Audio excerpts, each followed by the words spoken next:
Welcome to Green and Red, scrappy politics for scrappy people, a regular podcast on radical environmental and anti-capitalist politics, brought to you by Bob Bazanko and Scott Parkin. Welcome to the silky smooth sounds of the Green and Red podcast. I'm your co-host, Scott Parkin, in Berkeley, California today. And as always, I am joined by Bob Bazanko in Houston, Texas. Yeah. And so, folks, today, as we're recording this, it's the 60th anniversary of the assassination of John Fitzgerald Kennedy. And as if you're a listener of the Green and Red podcast, that this is a conversation that we've been engaged in for a few years now. Bob has actually been engaged in conversations around this for a couple of decades at this point. But we are gonna just do a little bit of myth busting of JFK and add our 2 cents on this conversation. Yeah, 60 years ago today, November 22nd, in Dallas, Kennedy was killed. And it seems like it's been about 6 decades where this, I won't even call it a cottage industry, it's really quite big, has developed to create kind of these myths and conspiracies about it. And then they've even gone further than that. Initially, the kind of Kennedy assassination spawned these ideas about who actually killed him, right? Was it Oswald by himself? Was it somebody else? Grassy knoll, second shooters, all kinds of stuff, magic bullets, all kinds of stuff like that, which Oliver Stone himself called parlor games, right? The real issue, as Stone pointed out, is why, what the motives were. And Stone and these people have an explanation for that too. It's that Kennedy was a dove. Kennedy had broken with his past, which had been very militarist and intervention, and kind of seeing how, the Cold War was destroying, humanity, including the U.S., and so was going to withdraw from Vietnam and thaw relations with Cuba, normalize relations with Cuba, and the Cold War, stop the arms race, stop this rush toward this military-industrial complex that Eisenhower had warned about. And so it becomes this Kennedy as peacemaker, Kennedy as dove myth, and then the forces of the nefarious deep state, right? Which sounds a lot like QAnon, and it's actually not that far away from it.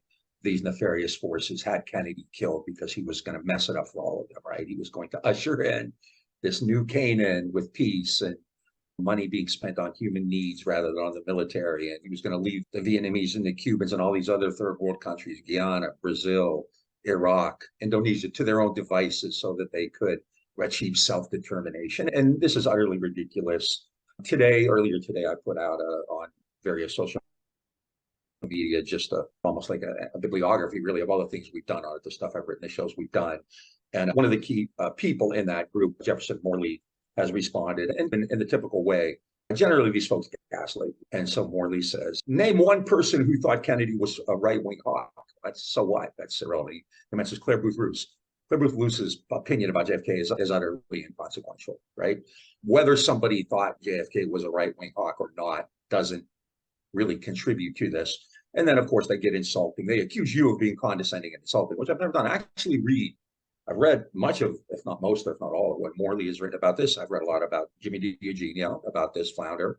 And so I'm familiar with all their arguments. I can't say the same for them because they always bring in these anecdotes, or I talked to this person. They've never, ever once engaged a single thing I've written or said. And in fact, they go even further and say, you've never written anything. What do you know about this? So they're the ones who are actually being insulting and condescending, whereas I actually take their work seriously and have tried to engage it. Everything I've done on this, everything you and I have done on this has been based on pretty deep research in every relevant archive, right? We've read the State Department stuff. We read the National Security Archive stuff, the Cold War National History Project, documents, not what somebody said in a tweet 30 or 40 years ago, not somebody said to somebody else who died and then it came out, not somebody who said, oh, by the way, I saw a bullet on a gurney 60 years later. When in the process of doing all this, because you and I have done a lot of it, didn't you learn a lot yourself from the archival work you did? Yeah, I think that's the thing that these folks, they tend to I think they actually think there's some sort of amateur sleuths. And so they're trying to piece together some story from a bunch of anecdotes from people who are, like you said, inconsequential. It's a French journalist or James Galbraith, who wasn't really a player in determining policy around Vietnam or around Cuba. it's hearsay. It's National Enquirer sort of reporting, which actually this is something the National Enquirer used to report on a lot. And so they don't dive into the archives. They don't look at that there's a pretty big body of sort of Cold War / post-Cold War scholarship that has gone into this. Instead, they're acting like reporters and Hollywood screenwriters and not like academics or people who have a serious study of history. The sad thing about all this is that because of Oliver Stone putting a lot of resources behind making a film about 30 years ago that is really captured it's for a long time, it's captured and held the public's attention to the point where it's swayed public opinion. And then we also have a generation of new media, I guess you could say, figures, which totally put the likes of Jefferson Morley and Aaron Good on their shows and continue to promote this conspiracy complex, whatever, the Oliver Stone conspiracy complex, the assassinologists. That's right. And I think another big factor in this is recently we've seen a ton of media attention given to this, especially on the left. Chris Hedges, who I think is great, and Abby Martin, and majority point the Jacobin people and everybody else. And we've contacted them saying, hey, there's another side to this, and nobody really wants to hear it. And I think it's really crucial. And I always start with this now. The president is a big fucking deal. You don't kill a president for some inconsequential or trivial reason. You don't like a particular statement he made about Vietnam. You don't like NSAM 263, which they consistently misread anyway. You don't like Operations Northwood. You don't like, or you invoke some stirring speech he made talking about the need for peace. And that in their narrative is enough to turn the military and the CIA against Kennedy. Not only turn against him, but want him dead, and to actually engage in this huge plot to conspiracy to assassinate a popular U.S. president, maybe the most popular president, really, who ever took office, right? Think about that. That's at some fundamental level, you need motives and a method, and they don't even engage in those ideas. Somebody disagreed with Kennedy, so therefore they wanted him dead, right? And so what I want to do is just, and I'll go back and forth to that because it's really quite frustrating, because they don't engage you other than to say you're condescending, you're insulting, you're an idiot, you don't know anything, right? I had a long interview with Jefferson Morley where I let him talk about 2/3 of the time, and I tried to let him have his say, and he had plenty of say. And I kept saying, where's your evidence? Where's your evidence? This document's going to come out, and this document's going to come out. And as soon as they release the documents, right, the same government which conspired to kill the president, have the Warren Commission covered up, and then covered up for 6 decades subsequently, is now suddenly going to release the documents they need to prove the conspiracy. They're also the ones who, when we talk about archives and documents in the archives, they're like, we can't believe that because the deep state has changed them all or taken them out or what have you. But then they're the ones who are like, they're going to release these documents which prove are right. And it's want your cake and eating it too. Every time there's been a new dump, and I give Stone credit for the Kennedy records being released. I think that's great. Historians, we should want everything released, right? Every time there's a new dump, I've read it. And I've been doing this for a long time. So I know a little bit about JFK's administration. I know a lot, actually, about Vietnam, and a pretty good amount about Cuba, too. And I know how to read a document. And I've never seen anything in here which changes the story in any fundamental way. And when I talk to people who study Kennedy, because when you talk to them, they invoke, all of them have 3 or 4 books they invoke, as if I'd never heard of them. They're like, you need to read such something. I read it 25 years ago when it came out. It doesn't change the fundamental nature. In their world, they're like, COVID deniers, right? It doesn't, once their mind's made up, it doesn't really matter what you say about them, right? It's there, and they believe it, and it has this kind of almost biblical credibility to them. So it's really quite frustrating, which is why I actually would rather just do this than write a long analysis of it, of what they say, because they don't read it. They tell you, like, you don't know it, and then they don't read or engage anything you said. I don't like sitting here and being immodest when they say, what have you ever done? Or you haven't written anything. Oh, yeah, actually I have. Wrote a whole book about the Vietnam War, which includes some significant stuff on JFK. I've written several articles now about Kennedy in the specific. I've debated the Eugenio. I interviewed Morley. We have a huge, you and I have done, I don't know, 3 or 4 shows. We have Noam on a couple of times to talk about this. We have done as much on this as anybody. And to say that you've never done anything about it, something is they just won't engage it. They won't engage anything because it's not that hard to undermine it. This is not that difficult a historical episode. And I just actually I just also want to say, for the current political situation, is that we're in a moment where liberals have been waging a war on the left for since the beginning of liberals and left. And the fact that they're taking this liberal cold warrior and trying to turn him into a hero, saying that the person who perpetrated the escalation in Vietnam, who carried out numerous operations on Cuba, trying to overthrow the Cuban government, is somehow some sort of secret dove.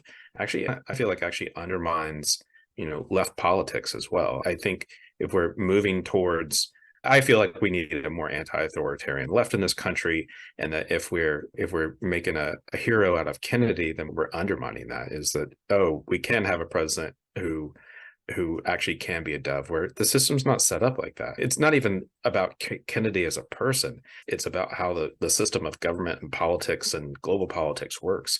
Is that it's exactly what we're seeing with Biden and Gaza. There are so many liberals who are astounded that he has doubled down on backing Netanyahu, annihilating Palestinians. And this is just how foreign policy and government and all of that works. And the sort of idolization of Kennedy just is part of why they think that. Well, and a great example is actually Jimmy Carter, who has done heroic things since he left the office. Yeah, he's been great. No one that I can ever in American history, in their afterlife, their political afterlife, has done anything close to what Carter did. As president, Carter was one of them. He was an impaired. We've done work on this, right? I've written about it. We've done a show. Carter was an impaired. This is what happens. You don't. Kennedy, everything, and we're not going to go into this too much, but if you read about his career prior to becoming president, he had made his bones as a Cold Warrior. One of the people who study this, I've had mentors and colleagues who've written extensively about Kennedy, way more about it than Morley and Good and all these people combined ever will. And they've said Kennedy is right up there with John Foster Dulles and Dean Acheson as the primary Cold Warriors of the early Cold War, the early post-war era. And so what I want to do is talk about this. But what we're going to do is focus on what the records say, not on scuttlebutt, not an innuendo. I'm not gaslighting anybody. I would hope that Morley, who I actually take way more seriously, I don't think Good and Dean Gino are very bright at all. Morley actually has done stuff. He's done some good work, which is why I don't understand his venom on this and his insults, which are really not becoming of him. So what we're going to do is really just talk about what actually happened on this 60th anniversary, and hopefully to take a little dent, to put a little dent in what they're doing, because as you point out, this heroicism is dangerous. It's looking for this Nietzschean Superman, but at heart, I think it's almost, I don't like calling things fascist, but it's reactionary, right? Isn't it? It's what QAnon does. Let's just be clear. Oh no, exactly. Trump is their Nietzsche Superman for the QAnon folks who will run for JFK. And JFK Jr., right? Even the first time I ever heard of QAnon some years ago, somebody sent me a video, and the first 8 minutes seemed to make sense. They're talking about globalization and international corporations and blah, blah, blah. And then it shifted gears into this crazy conspiracy stuff. And at the end, the two heroic figures to save humanity were Donald J. Trump and John F. Kennedy. And of course, they had Kennedy killed because he was going to change everything. And they were out to get Trump. The deep state was getting Trump too. And we know this is preposterous. I'm just curious if they think the deep state was after Trump, because if you believe it was after Kennedy, then why not? Actually, if you look at the mechanisms of the state, not the deep state, this is bullshit. What they do is in the open. Capitalists don't need to go into smoke-filled rooms and make secret plans. They do it every day. It's called the stock market. It's called wages. It's called employment. It's called labor conditions. It's called war. It's called peace. It's called public health. They wage war on us every day openly, right? They had a summit in San Francisco last week where they all had a big party. Right. This doesn't need to be done in some kind of conspiratorial, subversive, cryptic manner, covert manner. It's not done that way, right? Yeah. And so what we're going to do is talk about that. Kennedy was of that class. He came from one of the most famous political families in U.S. history. He had made his bones that way. He had been part of that privilege for a long time. He had been well connected. He was a hardcore hawk and Cold Warrior. So what we're going to do is just tell you about Kennedy. No conspiracies, no grand theories about the deep state or anything like that. And certainly we don't believe you need heroes, right? We need to organize. We need to go out there. And there are a lot of people doing stuff. I think it's really inspirational what we're seeing lately. You had a bunch of people out at APEC. We're seeing huge groups now supporting the people being attacked at Gaza. And that's what we need. We don't need heroes. Heroes aren't going to come in and save us. And for them to keep invoking that, and they incite like Michael Parenti, who he's done some good work, but and in the course of celebrating Parenti, they attack Chomsky and criticize him, which is really pretty cheap, but neither here nor there. And I have to say, being called Chomsky's useful idiot is one of the great compliments I've ever received too. So I've enjoyed We're that. gonna put it on your head. But let's just talk a little bit. Oh, hell yeah. Let's talk a little bit about what Kennedy actually did beyond the looking glass and beyond all the prisms and beyond all the contrivances and all the gaslight. Let's look at what he actually did. And we're going to, like some of the stuff we've gone over, and I put out a list of various shows we've done, and we'll include that too. But I know the first time we did this was like 3 years ago, I think, right? It was after the election of the second Catholic president in U.S. history, Joe Biden. That's right, Joe Biden. Catholic presidents sure do like to kill a lot of people, don't they? Yeah, to destroy third world countries, don't they? And one of the things I think that's important is to start with Kennedy's political career, right? How he came to politics. And I remember at the time you talked about this. He initially gets a start with Joe McCarthy, and his record on civil rights is that of a traditional Democrat, wasn't it? Because this is another part. They don't stress this, but they often talk about how Kennedy was this great civil rights president and did more for Black Americans than anybody ever did. Yeah, like on the domestic front, Kennedy, first of all, the Kennedys were friends with McCarthy. Like Joseph Kennedy, the father, befriended McCarthy and found him to be another likable fellow Irish Catholic. And there was like a big connection between his sons, John F. Kennedy and Robert F. Kennedy, and McCarthy. And also, it should be noted, Joe McCarthy is the perpetrator of McCarthyism. He was the Republican senator from Wisconsin who would often appear in front of the press and say he has a list of 50 communists in the State Department or what have you. Kennedy, for his part, had actually aligned himself with militant anti-communists when he was in the House of Representatives, before he was even elected to the presidency or to the Senate in 1952. And they actually targeted the Truman State Department because they didn't like the loss of China, because they were hardcore anti-communists. Kennedy, actually on the House floor in January 1949, said the responsibility for the failure of our foreign policy in the Far East rests squarely with the White House and the Department of State. There was a lot of personal bonds between the Kennedys and McCarthy, including McCarthy dating two of the Kennedy sisters, Eunice and Pat.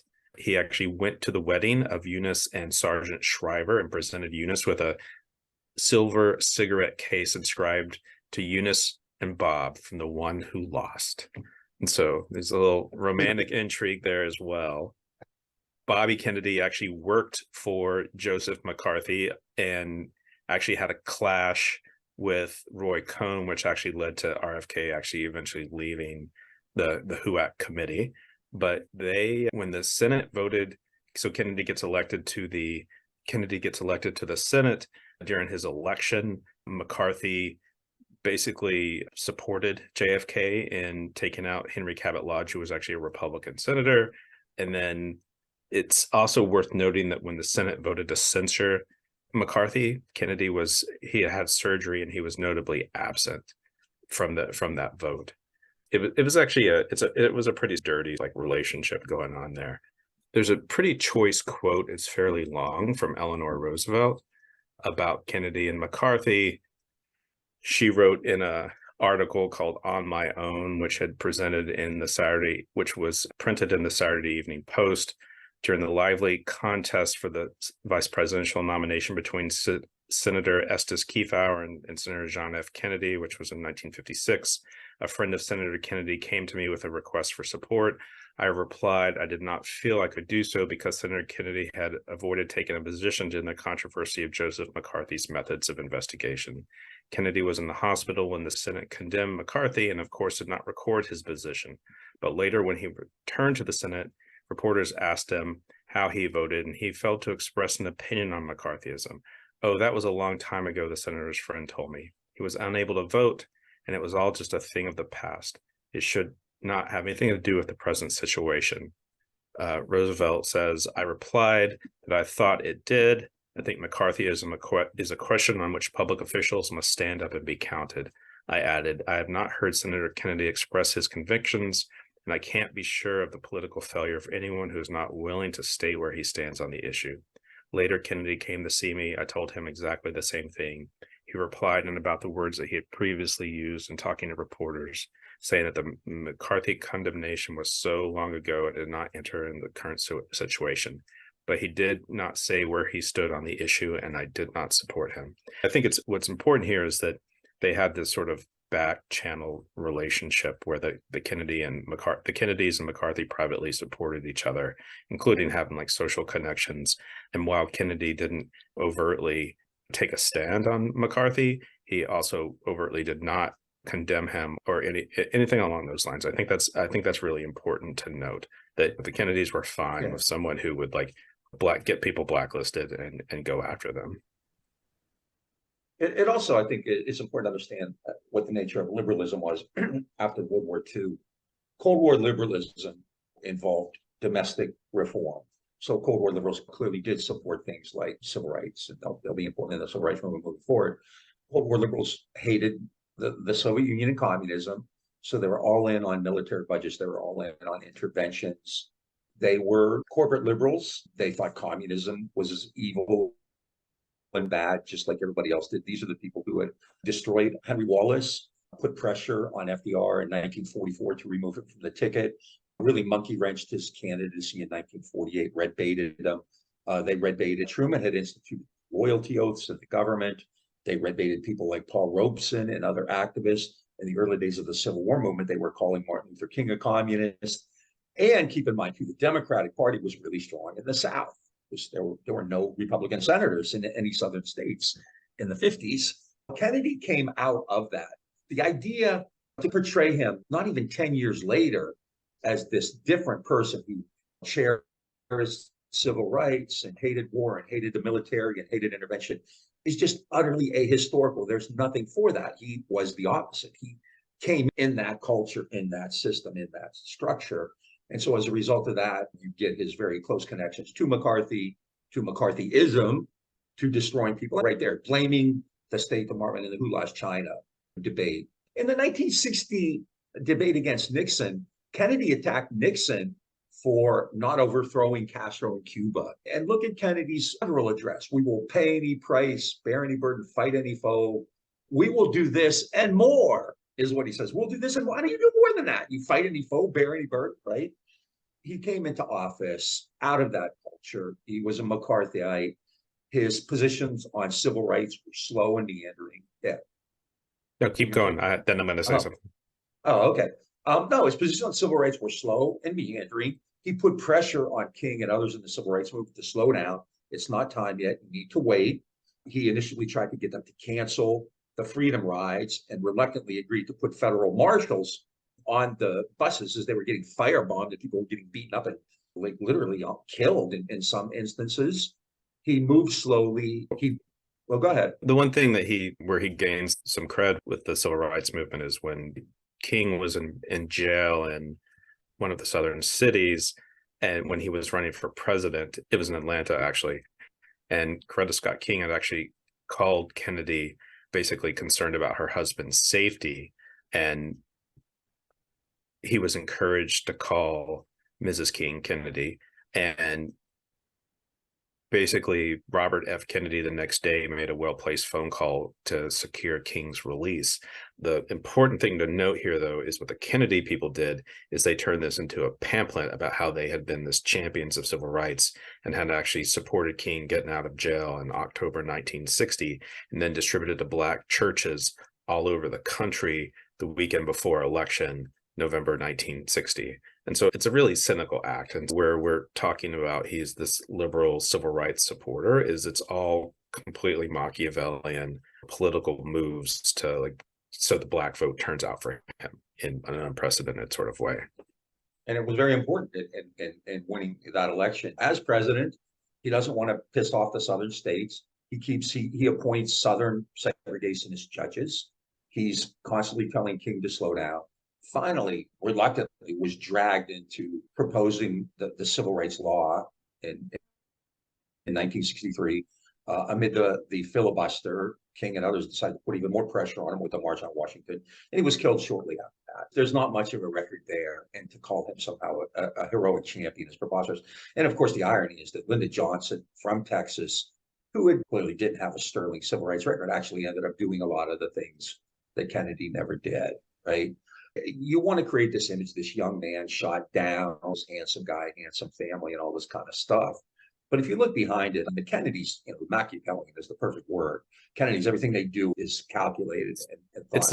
It's the same thing with the McCarthyism. It's liberals did not want to be painted with this sort of like communist socialist thing that was coming out of the New Deal years, and so they like really doubled down on going after Truman's State Department around China, or supporting loyalty oaths, or everything that you had mentioned. And that was also so that they would not be painted as weak. It's interesting that Morley, what I was going to actually say before is Morley in one of his tweets that he put out today is about how Nixon viewed Kennedy as a weakling, but it was like Kennedy who actually was, I can't say that Nixon's not a hawk, but it seems like Kennedy seemed even more hawkish in many ways in that debate in 1960, and undermined Nixon's credibility, talking about Cuba and many other things. Kennedy really outfoxed Nixon in many ways, and I find it interesting that he refers to Nixon seeing Kennedy as a weakling. But this is what they do, and this is what I mean. It's gaslighting, right? It's all based on these kind of rumors, like these cocktail party talks, parlor talk, right? Nixon said this, and Clever Blue said this, and the military thought this, and they thought this. But look at the fucking records. I can't even be more explicit than that. Killing a president is a big deal. You don't do it casually because someone in the so-called deep state has a snit, right? And there's no evidence for it. And that's the thing you got to keep coming back to. You can gaslight us. You can insult me. I don't really care about you guys insulting, especially Aaron Good, who's really an embarrassment, right? But there's just a record out there that they won't even engage. So if any of you have the tenacity to listen to this, engage the record. If not, frankly, STFU, I don't want to hear it anymore, because there's a big record out there that you simply never, ever have engaged. And we'll talk more about that, right? The stuff with McCarthyism, that's real. That happened. His foot dragging, and that's a really nice euphemistic word because it was much worse than that, on civil rights, it's documented. It's evident. It happened, right? Now, obviously, the crux of the conspiracy argument has to do with foreign policy, especially Vietnam, but other parts of the world too. And we've done a ton of stuff on this. I've written a ton of stuff on this too. Once again, I would suggest if these folks have issues with it, to begin by reading or listening to what we've done. We've done a ton of things. I have, I think, 2 or 3 chapters in Masters of War specifically about the Kennedy years. We've written and talked about that at great length. Kennedy came to office, as a Cold Warrior, pay any price, bear any burden. Vietnam was a crucial place. Vietnam and Cuba were 2 important places. Cuba more, actually, when Kennedy took over. Also, I think it's important, and Noam always points this out, Kennedy took office a month, not even a month after Dwight Eisenhower had said that the military-industrial complex is threatening American democracy, right? And Kennedy never said anything like that. Kennedy never said anything like Eisenhower's Cross of Iron speech, that every bomb we build, every airplane we make is a bed taken away from a hospital. It's a school that's not being built. Kennedy never said anything like that, right? Eisenhower. No. I want to note a lot of those weapons manufacturers, because I've been following this very closely with both the war in Ukraine and the current debacle going on in Gaza, is that a lot of those companies are based in New England and Massachusetts. Yeah. And it's important to note that there's like a deep history of weapons manufacturing companies based in Massachusetts. And where's Kennedy from? Massachusetts. And the Democratic Party was closely connected to that. There's a really good book by Frank Kofsky, the War Scare of 1948, Harry Truman and the War Scare of 1948, where Democratic senators, the likes of Stuart Symington and Scoop Jackson, these are the forerunners of tail gunner Joe Biden, right? Were really crucial in boosting the defense budget, building new aircraft, new military aircraft, building naval ships. This was the Democrats were building up the American arsenal. Eisenhower actually wanted to cut defense spending and just build a bunch of IC airplanes that could carry long-range missiles, right? So Kennedy, in all of these ways, clearly was part of that intellectual and political liberal heritage. And Vietnam clearly is a demonstration of that. In Cuba, he came into office, right? Barely a couple months in, sanctioned the Bay of Pigs attack to overthrow Castro, which was an utter disaster. In the aftermath of that, it became even more important because he had looked foolish. With regard to Vietnam, there's so much, but I just want to hit two or three main points. One, Kennedy immediately ratcheted up the American role there, sent in armor, sent in herbicides, sent in helicopters, started using like napalm and Agent Orange and things like that. When Kennedy assumed office in January of 1961, there were 800 American advisors in Vietnam. By the time he left, there were 16,000. So there's a consistent escalation there, right? Two, which I think is really important, and is the thrust of much of the work I've done. The US military, the people who allegedly had him killed because he wasn't gung-ho enough about Vietnam and Cuba and everywhere else, didn't want to go to Vietnam. If any group in the government was opposed to Vietnam and had a realistic view of it, it was actually the military. And I've written about that in great detail. And I'm not going to go into all of it right now. But if you look at anything we've done, there are short articles too. The military officers thought Vietnam wasn't crucial to American security. They thought that the other side there had a huge advantage in terms of morale and political influence, the Viet Cong, the NLF, Ho Chi Minh, and others. They didn't believe that the ally that the U.S. had created in the South was really worth defending or able to exist on its own. They consistently said that the war was going to escalate. They consistently said the war was getting worse. And they consistently were very candid in expressing how difficult it was. And you even had people who were really war hawkish, like Westmoreland, even Maxwell Taylor, who would say, we really can't get involved there. We should never. And especially one of the things that they'll often put up is that Kennedy didn't want to send troops into Vietnam. Nobody wanted to send troops into Vietnam. No one ever in the early 60s envisioned that you would have a point at which 542,000 American troops would be in Vietnam. That doesn't prove anything. Kennedy never thought that. No, of course not. Nobody did. Nobody thought you would need them, right? So it's just they don't know how to use historical evidence or even do historical research. So the military, the group which allegedly hated Kennedy and wanted him dead, actually had no real interest in Vietnam. And I would say the consensus within the military was that it was a bad idea. And like I said, read two or three chapters, and we've written about it as well. The third thing, which I think is really crucial, which they dodge all the time, is the coup. In early November 1st, 1963, the U.S. finally authorized and approved and helped execute a coup to overthrow Neo Dinh Diem and Ngo Dinh Nhu, his brother, the Ngo family. And they were killed, which probably wasn't in the American planning, but they were killed as well. If you look at the records from like mid-1963 on, Kennedy and the White House are very upset at Diem. Why is that? Because he's ruining the war effort. He's not popular. He's harassing and repressing his own people. He's attacking the Buddhists. There was a prison camp in 1959 where over 1,000 prisoners were poisoned to death by Diem. He sent troops into Buddhist temples. He sent troops to take down Buddhist flags. And of course, you had the famous immolations, right? So they knew that Diem had to go. In addition to that, something else that these folks on the Kennedy side never even acknowledge is that at that particular moment, and George McTee, who's as good as anybody ever been on Vietnam, was the first person to come up with this, and we know it now even better. In 1963, Ngo Dinh Nhu was having covert talks with people in the Politburo, led by Lê Duan, in the North. They were talking about some kind of negotiated agreement, any kind of negotiated neutral settlement, where essentially the North and South, Northern and Southerners would say, okay, we're going to have a provisional government, and then in the course of time, we'll unify the government. Well, everyone knew, as they did in 1954, when Kennedy and others supported Diem to monkey wrench the agreement to have elections at Geneva.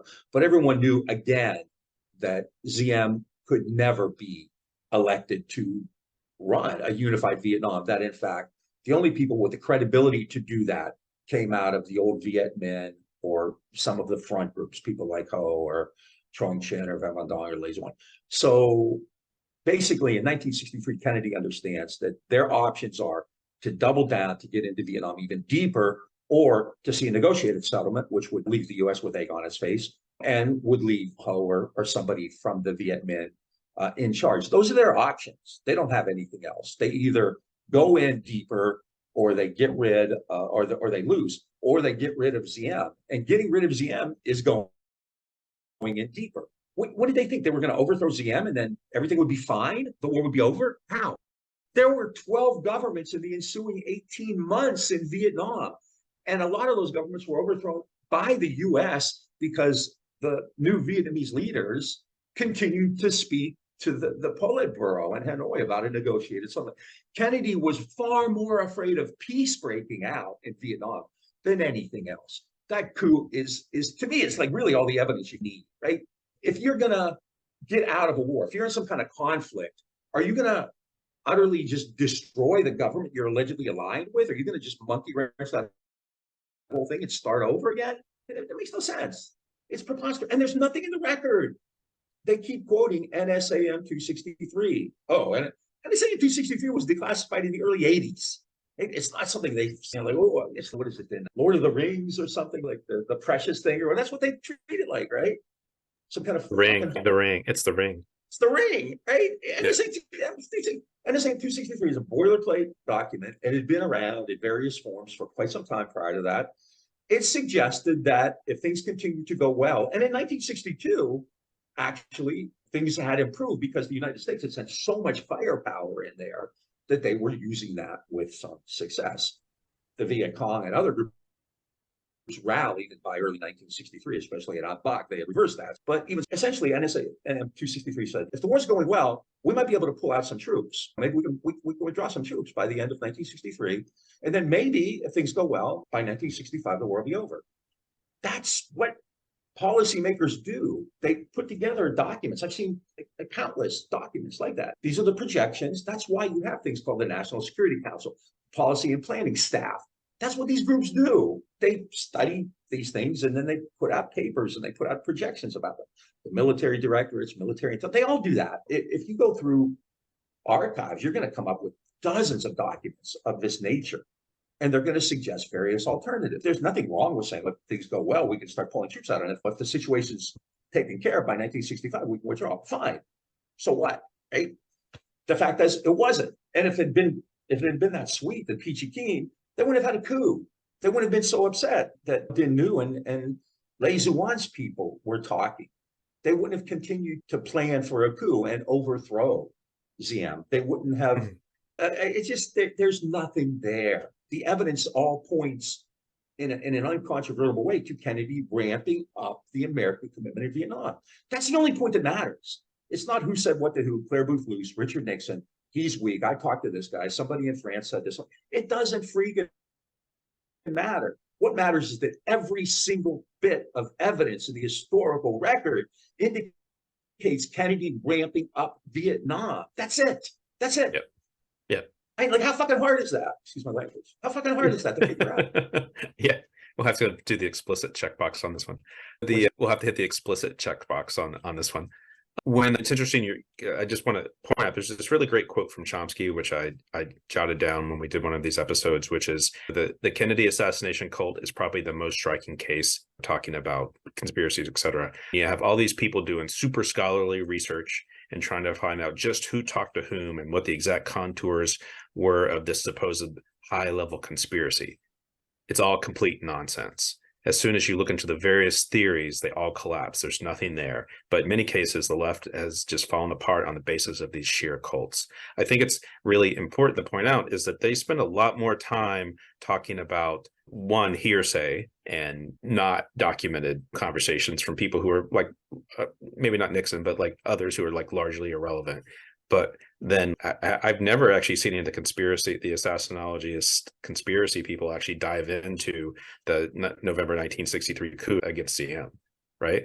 They never talk about that. What does Chomsky know? Yeah, what does Chomsky know? No, that's my point. Well, they gaslight, by the way, they gaslight Chomsky all the time too. So yeah. Chomsky wrote a book called Rethinking Vietnam, Rethinking Camelot, which is, I forget, 200 some pages of documentary evidence, much like this stuff we've done, right? We're not sitting here talking about some tweet. We're talking about what the record actually shows, which is how you do history, right? What they were saying at the time, not what somebody said 30 years ago. How you do scholarship. Right after Kennedy took office, he was asked a question about Vietnam. And he said, if we postpone action in Vietnam to engage in talks with the communists, we can surely count on a major crisis of nerve in Vietnam and throughout Southeast Asia. The image of U.S. unwillingness to confront communism, induced by the Laos performance, this is also after the Bay of Pigs, will be definitely confirmed. There will be panic and disarray. And this is like when Biden said, is there any possibility of talks in Palestine? No possibility. That's what Kennedy's saying. We won't even engage in talks, right? Because it would make us look weak. Credibility is huge. I would suggest reading the work of Gabriel Kolko on Vietnam. Also what Biden's saying about Ukraine too. Yeah, that's right. And I would suggest, I think Kolko's done the best stuff on Vietnam. And Kolko talks a lot about Kennedy and credibility and how important that is to be seen as strong, right? The idea that he's this soft teddy bear kind of guy who wants to bring peace to the world and all these wars is preposterous. Again, no evidence for it, right? And so you have that. There's so much to do with Kennedy and Vietnam, like I said, but the three key points I think are consistent escalation, both in terms of commitment of manpower, commitment of weapons, use of dioxins and Agent Orange and things like that. Two would be the military's consistent reluctance and often opposition to fighting in Vietnam, which totally undermines any idea that there was a motive there to get rid of them, right? And the CIA is not involved in this to any grand extent either, right? And third, of course, is the coup, which I think is really by itself takes care of the whole issue. The coup by itself really, I think, destroys any particular argument that Kennedy was somehow going soft on Vietnam or going to get out of Vietnam or whatever like that. That's just, it's ridiculous. Yes. You don't have a coup 3 weeks before your own death, right? Or 3 weeks before you're going to start this withdrawal from Vietnam. It's utterly insane, right? And something distant, because Morley and these people keep saying, name one right-wing person. Ask the people of Vietnam if they think Kennedy was weak. Ask the people of Cuba if they think Kennedy was weak. Ask the people in Brazil and Guyana and Iraq if they thought Kennedy was weak. But what did he say? Ask a right-wing Cuban if they, who gives a fuck about right-wing Cubans, right? They were nuts, and Kennedy knew they were not. They were basically, Kennedy's trying to help them, and they're not really understanding what he's doing. If you look at Cuba, much like Vietnam, the record is just really crystal clear there. Tries to overthrow Castro within a couple months of becoming president, then immediately authorizes Operation Mongoose to conduct all kinds of subversion against the Cuban government of Castro. They institute all kinds of international sanctions, including the most brutal embargo the world has seen, although 17 years, I would assume people who've been in Gaza the last 17 years could make a case for that as well. But they institute this brutal embargo. They engaged in obviously in covert operations. That's why the U-2 was shot down. They were ratcheting up internal security throughout the region. And whenever they talked about Latin America, whatever country it was in Latin America, Castro was their point man, right? We have to do this because of Castro. We have to do that because we need the Alliance of Progress because of Castro. We need the School of Americas because of Castro. We need internal security programs because of Castro, right? So the idea that somehow like that, and they'll acknowledge that this was, but then in their version of things, the Cuban Missile Crisis was his road to Damascus. That was his epiphany. The world came close to getting blown up. And so he decided at that point he'd been wrong and he'd have to change course, right? Now, you and I did a really great show on the Cuban Missile Crisis, right? And we looked at all the more recent documents. We were doing stuff the day of the show. We were still getting new documents from National Security Archive and putting them in. And I remember emailing back and forth that whole week with Chomsky. Have you seen this? Have you seen this? He's sending me stuff and so on. So that reflected everything that was new that day. And what did we see in the Cuban Missile Crisis? He was reckless. He was provocative, right? He never took any measures to in any way diffuse the situation. That was actually Khrushchev who did that, right? So at every point along the way, Kennedy, despite the rhetoric, wanted to take a hard line. Now, there were others who were more hawkish than him. That's true.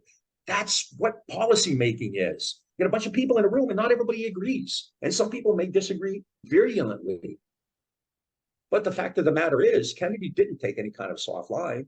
And it was really important for Kennedy to be seen as the victor in this, to the extent where he actually threw Adlai Stevenson under the bus afterward.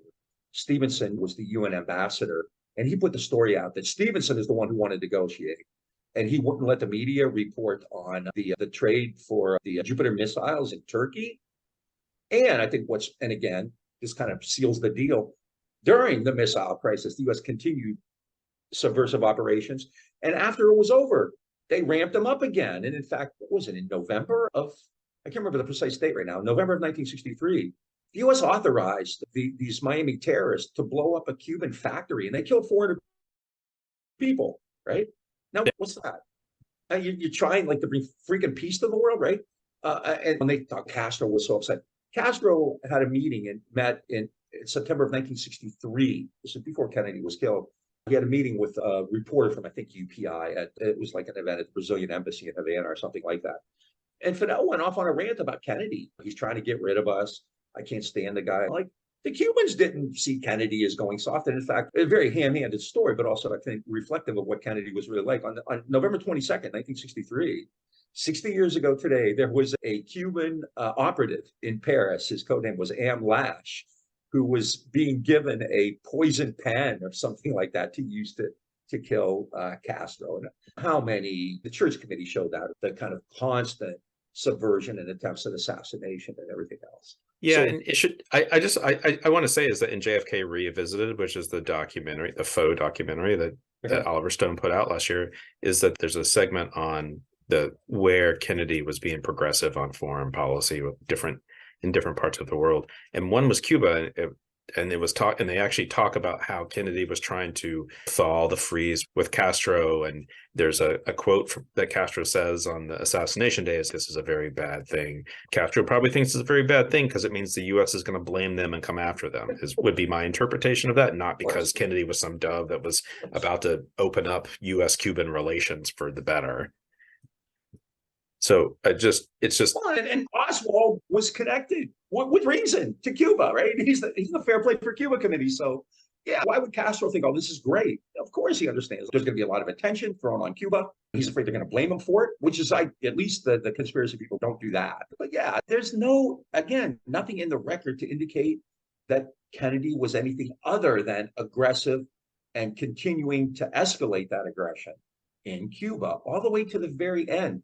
Was it the last speech he ever gave, I think, on the topic? It was in Miami, just a less than a week, I believe, before he was in Dallas, where he talks to the community in Miami, the terrorist community in Miami, and he's all in with them. He gave awards to veterans of some of these brigades and things like that.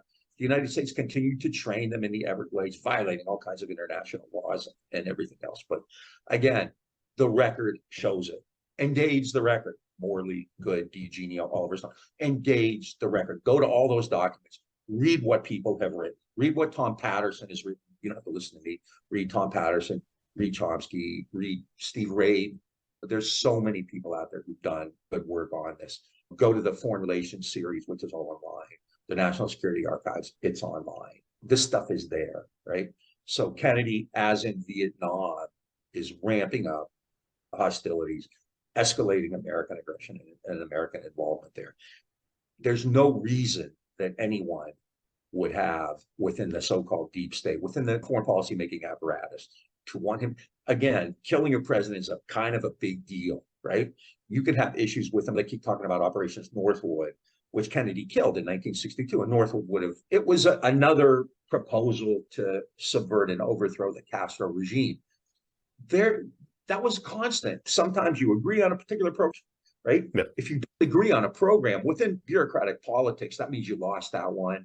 And maybe you find a way to try to get in through the back door. But you assassinate a president because he chose one particular policy proposal over another. And he didn't say, oh no, I'm going to reject Northwoods and we're going to stop all hostilities toward Cuba. We're going to stop all subvert. That never happened. It's like NSAM 263 or Claire Booth Luce said this, or Northwood said this. You cherry pick something and you extrapolate this. It's like QAnon. It really has no more intellectual validity than the pizza parlors and QAnon or some of the crazy shit RFK Jr. is saying and stuff like that in Cuba and in Vietnam, which I think are the two big issues. But it doesn't stop there either. If you look at his issues toward Latin America, and we did talk to Noam at some length about that, Kennedy initiated this era of subversion, of internal security. He sent tons of money to the militaries and right-wing groups in these particular countries, places like Cuba, Guyana, outside of throughout all Latin America. If you read the Latin American policy papers, they all say the same thing. Because of Castro, we have to stop the spread of communism throughout the region, right? Yeah. And Kennedy's quite candid about that. He even says the famous Trujillo equation. We don't want people like Trujillo who've been overthrown in Dominican, right? But if the alternative is, what we'd like to do is have democratic governments instead of Trujillo. But the alternative may be Castro type governments. And that we can't tolerate, right? Essentially, the worst thing you could have would be a Castro type government. And therefore, you do whatever you need to do to prevent that from happening. The idea that JFK somehow would have been comfortable with a communist government, whether it be in Hanoi or Havana or anywhere, is utterly nuts. It's just insane. It's preposterous. In Latin America, he ramped up aggression there. Again, it's one of the articles I've written. And with regard to the Cold War and military spending, he did the same thing, right?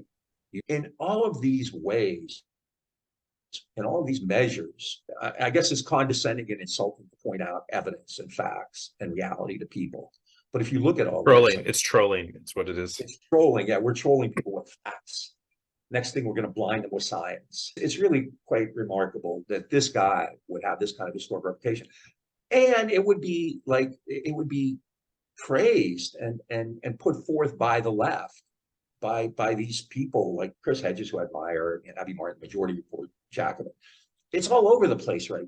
New York Times is like, what was it, a couple months ago, when the guy who claims he found a bullet on the gurney suddenly 60 years later remembers it, right?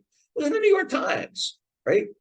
Everywhere these people go, they're able to attract media attention and get a lot of juice for it. And they've convinced a lot of people who really should know better, about this. And they're looking for, and that's the thing that's really important, looking for heroes. Yeah. It's lazy reporting and looking for clickbait, basically. Yeah. But for them to turn around and attack people who point out their flaws, and there are many, it's really funny, right? It's very typical, right? It's the Trump QAnon type of argument. You don't engage what people say, you just flip it. It's what aboutism, it's, what about you? Or look where that showed up, or what have you ever done? Or you're insulting me. Man, these guys are really freaking soft and sensitive if they're like insulted, and if they feel like I've been condescending. I can be condescending. I'll condescend you if you want it, but it's just preposterous simply by trying to have this debate over what the record says, right? It's funny, when I debated Deep Genio, like almost everybody who listened to it said, wow, man, you were really like cool and calm, and all you did was talk about what he's like, yeah, of course, that's what historians do. Because they even says like, well, they just kept talking about anecdotes, and anybody could do this. I have no special intellectual skills that enable me to think of things. Like, anybody could see this stuff. And there are, like I said, there's most people who I think have studied Kennedy have come to the same conclusions. There's not a whole lot of people praising him and his work, and those who do, I think, are just caught up in that myth of Camelot. They probably grew up in that era, and it was, if you look back, I mean, and then 28 years later, after, when the myth of Camelot has started to fade, it's still, in the early 90s, it was still, my grandparents' generation was still here, and my parents' generation, who's still here now, but then Oliver Stone does a little bit of a reset on it, because he releases a film and makes this into a political issue. He makes a Hollywood movie about something where he inserts a lot of fiction into it and then promotes it as fact, and then goes on tour for the next couple of decades. And then he did another reset last year as well, like 30 years later, after JFK's release. And I think Oliver Stone's actually a talented filmmaker. I enjoyed Platoon and Born on the 4th of July and films like that. But I also think that with JFK, and actually another movie he made after that, which was about Nixon, is that he's used this to keep this alive, and it's fuel to the fire for the Eugenios and Aaron Goods of the world. I think Morley's a little bit of a different animal, but definitely it just gives those people credence, where it's baffling how much cred and how they're building something of a career out of it. Yeah, the boring part of this is this is really about how people use evidence and how you do historical research. And I don't want to like turn this into a graduate student seminar, but the reality is they're not doing that. They're entertainers. They're not held to the same standards. Yeah, it's true. And Stone was born in the 50s, so he was young, when Kennedy, came to political life. He's a Vietnam vet. I know a lot of people from that generation who still speak with great reverence about JFK and the Kennedy myth. And look at how popular Junior Soprano, man. Junior Soprano, right? Tony, he was with JFK's mistress. He met JFK's mistress. Look at how popular RFK Jr. was, at least at the outset, right? Because it evoked that. And so people of that generation, you want to believe the best about Kennedy, right? And if you look at the way the media reported about him at the time, it was like the guy was like virtuous and almost messianic, right? And so they don't want to let go of that. People like Stone. But the reality is you have to do historical research, get into documents, you find all the available evidence, you figure out what people were saying at the time, what the various competing interests were, what some people said to support a particular position, what some people said to oppose a particular position, what the president decided to do. John F. Kennedy decided to ramp up the American commitment in Vietnam.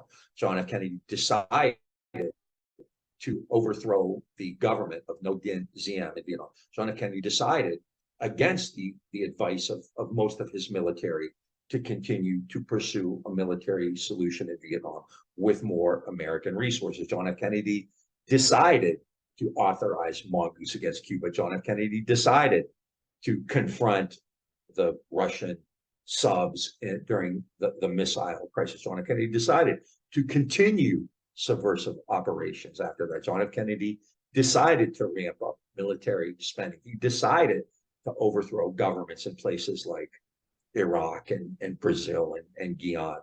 He decided all that. And there's a huge documentary record of it. We have these things called footnotes, which I would suggest they check out, rather than I interviewed a CIA guy who said that 30 years ago he found a bullet on a grenade. I know I'm conflating everything, but you get my point, right? Look at what was happening, and there's just a ton. And great, if you want to interview people, that's fine, but that doesn't supersede what actually happened. What I say happened 30 years ago is not a more credible version than what actually happened at the time that I recorded or reported, or that somebody viewed, or that there's a paper record for, right? That's more credible. That's more credible.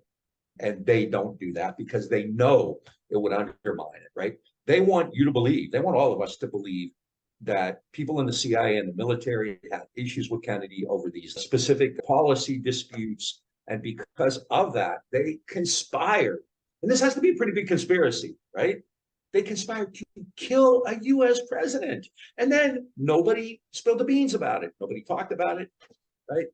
It's just, if somebody handed that script to, or not script, you could do this Hollywood, so you can do whatever you want. That's fair. That's cool. I don't expect movies to be historically accurate. They're movies, right?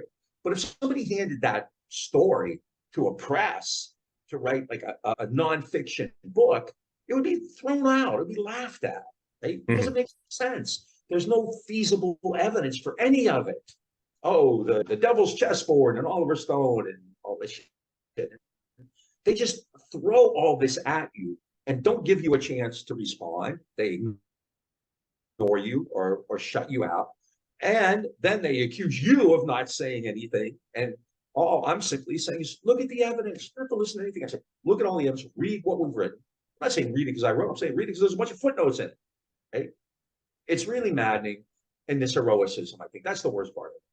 Really wouldn't be that big a deal, except so many people on the left are really thumping their chest and they're all in over this. And it's just, Joe Biden is the legitimate heir of JFK.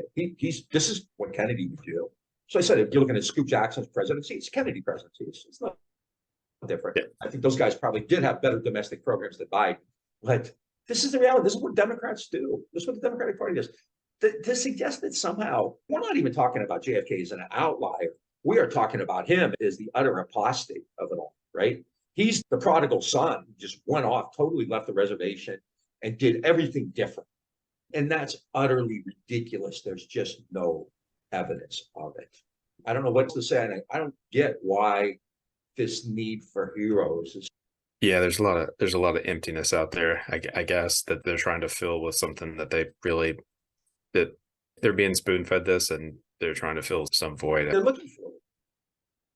There's a search for it. You saw this with Bernie Sanders and Cornel West, and they're looking like we need the next hero, right? Yeah. Like, dude, organize. Can you tell me who the head of Jewish Voice for Peace is?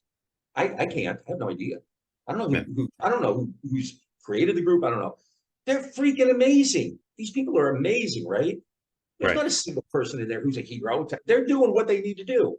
Students for Justice in Palestine, the folks you worked with last week. You don't need some media darling. We talk so much about Martin Luther King with good reason, right? By himself, King doesn't create civil rights movement. There's a huge number. There's Sinek and there's Ella Baker. And there's the people in North Carolina. There's just all over. Freedom Summer, people like John Lewis and Stoughton Lynn, right?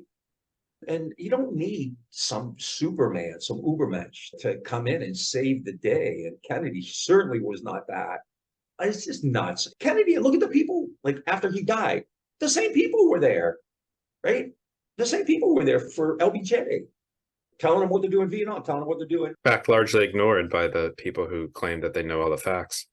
Yeah, they know the facts that you can find 5 facts that fit your puzzle. That's all you need. And what we're doing is presenting, and it's not, when I say we, I'm not saying like what Scott and I said. That's just, we're channeling what we know and what we've presented. So when I say what we say, what I mean is the stuff we found is overwhelming. It doesn't matter who says it or who writes it. They just go in and look at the documents, look at the notes, go in and read the documents, right? And there's just nothing there. And if you want to get fame and fortune for it, I salute. God bless you. You guys are big shots and you're in the media and all that. That's great. I don't really care. What bothers me, what I think is really dangerous, though, is that so many people are attaching themselves to that. And it's really skewing and murking up the sense of politics that the left, I think, really should be engaged in. They're looking for their own version of Trump. They actually are. It's interesting how many people spend their time and resources, that the resources is what really gets me, on pursuing this JFK conspiracy assassination cult, in trying to get Biden to release the documents or to get themselves in the mainstream media. And they definitely are claiming to be part of some element of progressive politic. Right now, the Israelis, backed and funded by the US, are annihilating the people of Gaza. I looked at Aaron Good's Twitter the other day, and he's definitely retweeting stuff opposing the attack on Gaza. But why aren't you spending your time and resources in undermining what liberals are doing in Israel and Palestine right now? Just like what Kennedy was doing in Vietnam and wanted to do in Cuba. That's the thing about it, is that this is all a pattern. There's nothing new. Nothing is happening different there than has happened in the last 100 years of U.S. foreign policy. And Kennedy's he was a liberal. He was a Cold War liberal. He was anti-communist. He went after, he was tacitly in partnership with Joe McCarthy, and they went after progressives and socialists and whoever else, communists. And internationally, they waged war on the global South. And that's exactly what Biden's doing now. And also the whole McCarthyism thing is they're going after the left again right now. And the parallels are striking. Like, you're right, Joe Biden is the heir apparent to what, so was Obama and Clinton, just to be fair. But there's nothing different going on here in 2023 than was going on in 1954 or whatever. Or 1963, or it's just maddening. And it's just, obviously, to see the left media landscape, it's frustrating when they latch on to these kinds of things and they're participating in it. It's unfortunate, Yep. We really need to give priority to people who are out there doing stuff, who are in the streets, who are fighting against intervention in the military industrial complex. Yeah, and that's my point, is that if the conspiracists are against the attack on Gaza, or they're against the war in Ukraine or what have you, then why do they spend so much time and resources talking about something that happened 50 or 60 years ago? Yeah, I mean, the undercurrent of all this is that there are particular people out there who are really good and want to do the right thing and make everything better, and that they're being stopped. So who are these good people? And it really is, it's a fable, right? We need a conspiracy to explain away why these good people didn't change everything. What good people, like in Vietnam, the people trying to change things tended to be in uniform. They were like generals and chiefs of staff and people like that were saying that's a bad idea, right? Like, so it confounds one, because there's just no basic evidentiary foundation to this stuff. There's just no evidence. Mostly probably because he's been in the news. I've been thinking about Stuart Seldowitz a lot. Right. For folks who don't know, he's the former Obama State Department official who got caught on tape harassing a halal vendor in New York with a lot of really overtly vile, racist, Islamophobic comments. And he supposedly is if he worked for Obama, Biden, he's in the liberal, on the liberal side of things. And he could have been someone who worked in Mike Johnson's office for all we know, the way with what he was spewing. And I think about these good people who worked for Kennedy or Johnson and allowed Vietnam to happen, or allowed like these back end operations against Cuba. We could talk about this. We could go on and on because we have I'll leave you with this. The folks who've made it this far, we put out all kinds of lists of the stuff we've done, articles, podcasts, and so on. If you can't find that, Google it. I wrote a book called Masters of War, which, like I said, has 2 or 3 chapters about Kennedy and Vietnam. I would just suggest that if you want to have an open mind about this, to go look at that stuff, look at the arguments made, look at the historical evidence presented, look at the sources, look at the notes, and you can pursue those further if you want to, right? We're not going to sit here and be gaslit and insulted into changing our point of view. I don't respect what they write. I don't think it's based in any kind of history or historical evidence. I think they're doing it because it certainly helps them on a personal level, whether that's their motive or not, it clearly has. So I would just suggest, if you're interested in this, to go out and figure it out for yourself, because the stuff is out there. If you don't want to listen to Scott and me, that's cool, but just go out and find. You can the footnotes, the sources, the evidence, the historical vignettes. We don't rely on tweets and anecdotes and a year later interviews or anything like that. It's important. We don't need heroes. And the JFK thing is just wrong. You don't go around and assassinate a president just for the hell of it. And that's what these folks are saying. And we'll pick this up again. We had planned on doing a lot on this, and then to some degree I decided not to, just because we don't get anywhere. The media doesn't want to hear this side of things. And then, of course, in the last 6 weeks, all of us have just been obsessed with the horrors unfolding in Gaza.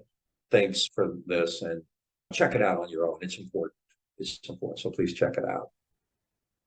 Yep. And if you like what you're hearing, please share it on Facebook, Instagram, and Twitter. And if you're watching this on YouTube, hit subscribe. If you're listening on your audio platforms, please give us a rate and review. And then also, if you like what you hear, and check us out at our website, greenredpodcast.org, and hit that support button, or go to patreon.com/greenredpodcast and become a patron. And we will talk to you all again really soon.